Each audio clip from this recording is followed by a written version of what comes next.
Hey, everybody, it's James Gilbert, and this is the Work Hard People's Podcast. I hope you all are having a great day. I'm sitting here, it's Christmas Eve, and just wanted to wish everybody a Merry Christmas, a happy holiday season, go over some tips, some things as you get ready to start that New Year's program, as most people do. Hopefully, this can help you out a little bit, make things go a little smoother. Also, if you're starting that new journey, you want to try out some Old School Labs products, I encourage you to do so. Uh, their protein is, I don't care if you take anything else, the protein is a great product. You can use code WHP at checkout and get yourself a 20% discount. To try it off, I'm telling you right now, you're gonna like it. You're gonna like what it does for your body, the way it feels on your guts, and it'll be really good. Make sure and like, subscribe, comment down below.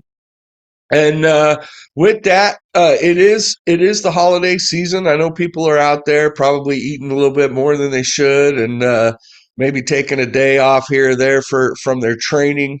Um, and as we all know, when the New Year's comes around, everybody makes these resolutions and does these things. Wish it didn't work that way necessarily. It's better if you can just get in a consistent routine and you're not looking for a certain day. There is no good day to start. Or excuse me, the best day to start is today. Don't pick a day out in the future. Um, Even this time of the year, if you're being consistent and you're training on a consistent basis and you're mostly eating your consistent food and you have a nice Christmas dinner or maybe have some pie, a little, some of those things, it's not even going to mess with you. It's when we kind of quit those things. We're no longer being consistent. We take weeks off. We're eating like garbage for weeks straight. That's when it really, really starts to affect us. Also, around the first of the year, what happens, guys? The gyms fill up, they're crowded, everybody gets that new membership, everybody's ready. This is the year, right, that they're going to get in shape, or actually in most people's case, it's like this is the first 2 or 3 weeks, right? If I don't see changes in 3 weeks, I'm out. Remember, this game is measured in months and years, not days and weeks. I say this all the time. It requires consistency over years to really achieve the results that you want. Remember, you didn't put yourself in the position you're in currently in a day or a week. It took years to get there, right? So give yourself time, be patient, and don't overdo it. Do not overdo it. I think that is the number one cause of people giving up is they have this plan in mind. They're super motivated. And what they do is they go in and they train, literally train too hard, too frequently. They don't rest. They get injuries. They become very sore all the time. They're not taking all the steps into consideration. Start out with a good program. If you need a coach, I'm happy to help you. Reach out to me. I'm happy to help you get started. Start out with a good program and be consistent and then build on that. You don't go from not training to all of a sudden, hey, I could train 5 days a week and recover and I'll feel great. No, you're going to feel like garbage. So let's build you a plan. Um, Also, you veterans out there that are consistent in the gym, I know that it can be frustrating this time of the year. Don't be frustrated. We all got to start somewhere, and be helpful. Be quick to help people out. Be quick to have a conversation with them. Maybe get to know them. See if you can't help them out a little bit. It that's how you're gonna get more people being consistent, and ultimately that's what we want, right? It'd be great for us as especially as a nation, if not an entire world, to just better our health. It's better for all of our families, our children, our loved ones. We're gonna live longer, feel better, and that's the ultimate goal. So keep that in mind, guys and gals. Be nice. Be nice to the new people. Don't be frustrated with them. Most of the times they don't know. A lot of them don't understand gym etiquette. Uh, and don't be rude about it. But teach them. You can teach them. Uh, but what happens is a lot of these people, they go in there and they're like, that's stupid. Why are you doing it? Don't do that. Come on, be nice. Go over to them with a smile, ask them how they're doing. Say, hey, just so it's really good to rack your weights. Don't leave your weights on the bar for someone else to take care of, right? Wipe your bench down, wipe your machine down, things like that. So, put the dumbbells back in order, for crying out loud. Nobody wants to be running all over the place. There's a 20 there, a 20 over there. Just put them back in a rack. There's a rack. Come on. Now, the other thing, especially for new people, a lot of people will be looking for someone to coach them, or a need that they have in mind, and they'll see somebody on Instagram that looks great, and they figure that person looks great. They must be great. They'll be great for me. It's not the case. That person looks great because they train the way they train and they've worked very hard. What their knowledge base is, you don't know without interviewing your coach. You need to have a conversation with them. And not to mention, the way they got to where they're at may not be your goal. Some people just want to get in better shape. Some people are looking to increase cardio. Some people want to, start a bodybuilding program. There's all kinds of different programs out there, and the training to accomplish those tasks is much different.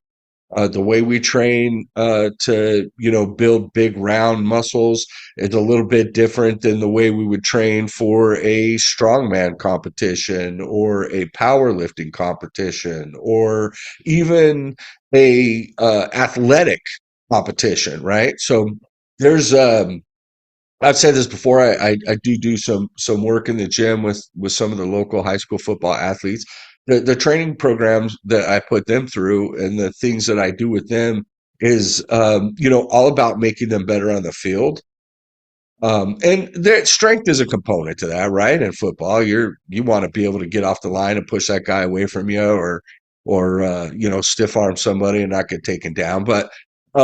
But it's functional training. It's designed to make them faster, stronger, better at their position, more balanced, better footwork, different things like that.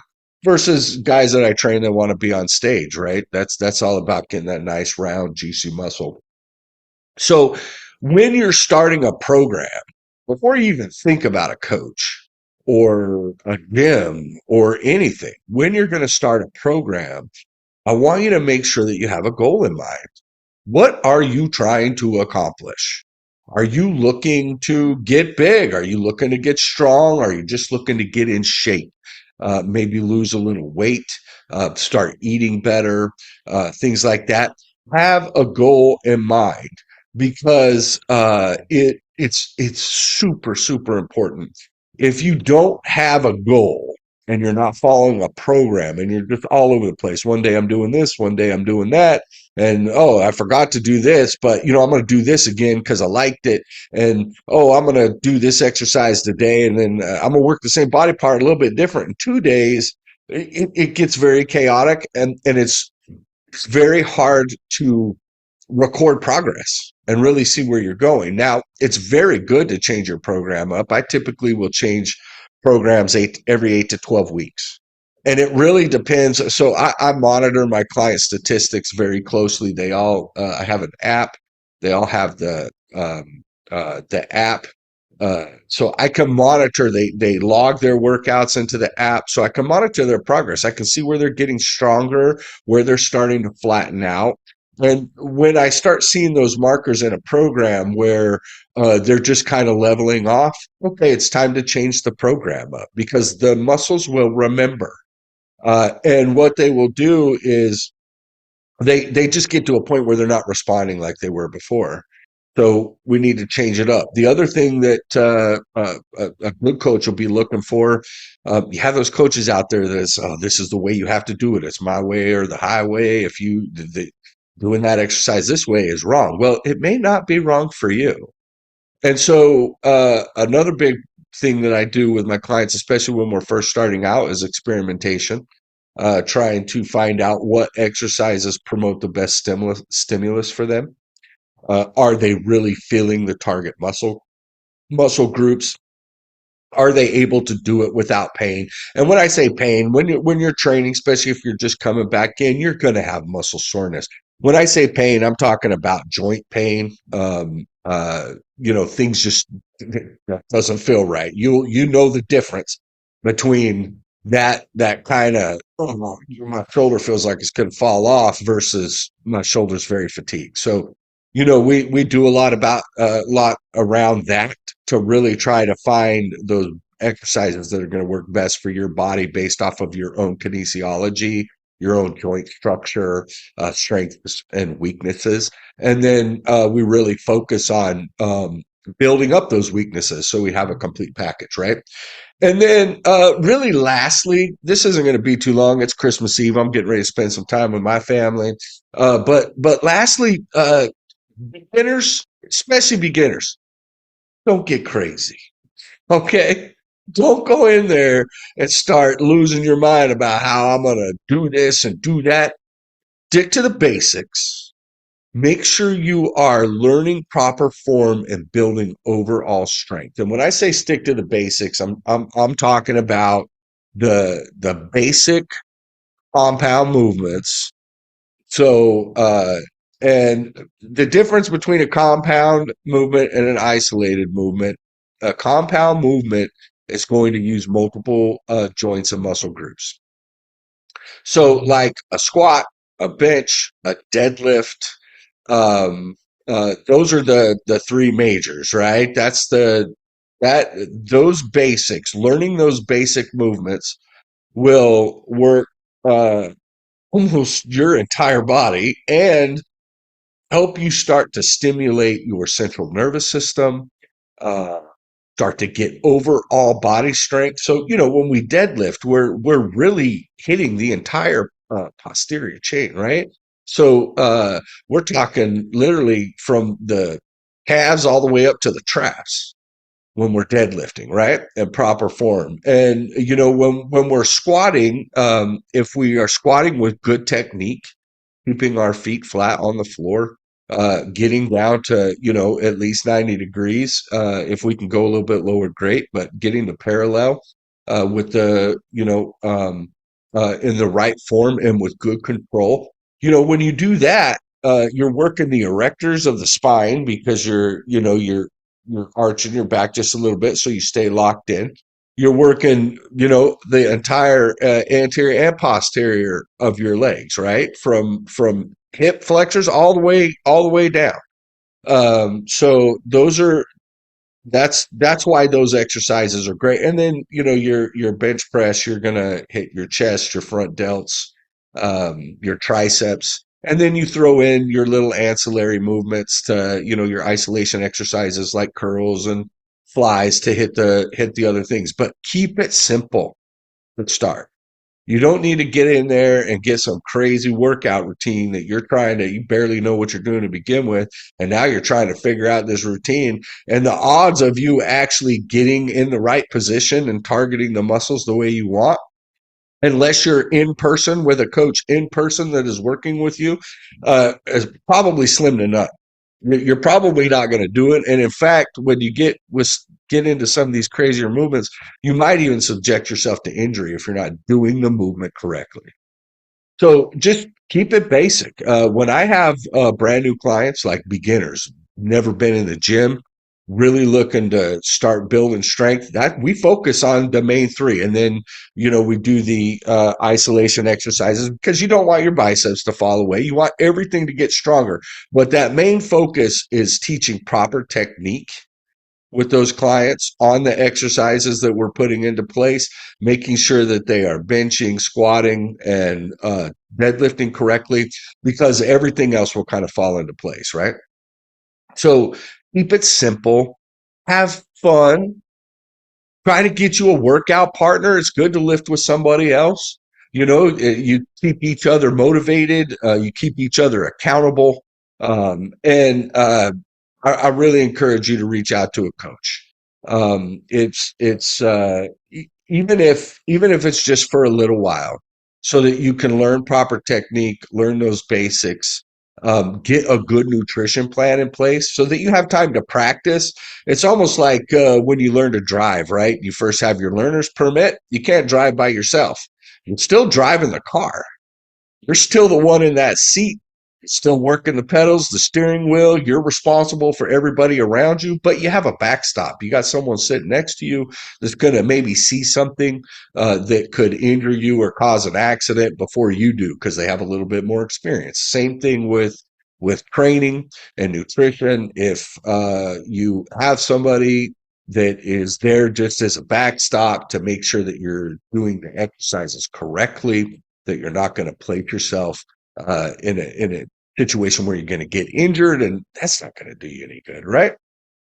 So definitely do that. If you do have questions, you know me, I do free consultations. So if you just want to have a conversation, please reach out to me. I'm happy to go over some things and see if um, you know would be a good fit. I'm very particular about the clients that I take on. There's certain things that I look for. I do not take on everybody. I turn away people every week. Just it's just not a good fit. Um, uh, so, but I'm happy to have a conversation with people. I enjoy talking with people. But just get started on the right foot and then stay consistent. Eat clean. You don't have to go if you're not training for the stage or a specific event. The goal is to get healthy, right? You don't have to sit there and eat chicken and rice all day like a bodybuilder or chicken and fish and broccoli and that's it. Or, you know, you can have good meals. We've just started that series on the podcast with Chelsea Berman where we're doing macro friendly fun meals. We're putting out a recipe every month. Last month, you could check it out. It was a couple weeks ago. We did that episode. It was buffalo chicken pizza that is macro friendly. Good. So it's good for you.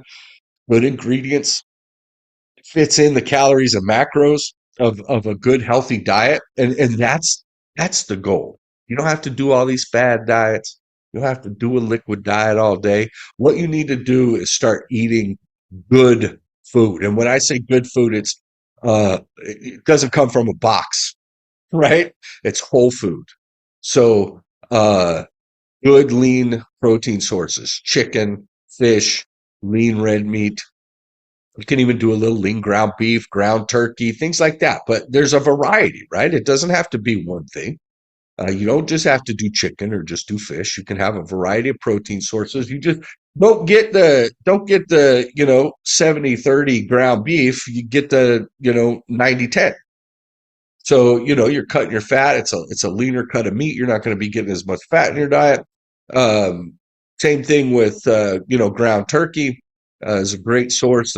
There's ground chicken out there, and there's lots of different recipes that you can do depending on what your goals are. But it's those whole foods. So it's clean or lean protein sources, clean carbohydrates, no added sugars, right? Sugar's horrible for us. It's probably one of the worst things we can put in our body.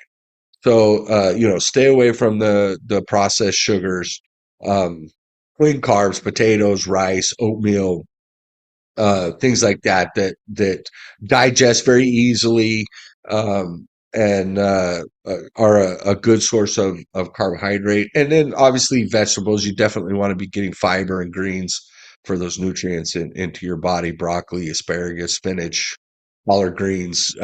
Green vegetables are the best. You can eat as many of those as you want, in most cases. Now, if you live around me and you're throwing a bunch of bacon grease in your collard greens, probably don't eat all those, right? But you know what I'm saying. Keep it clean, eat healthy, and you can have a variety of meals. Eggs are great too, by the way. You can have a variety of meals without, just feeling like, man, I'm eating the same thing every day. You can have fun with it.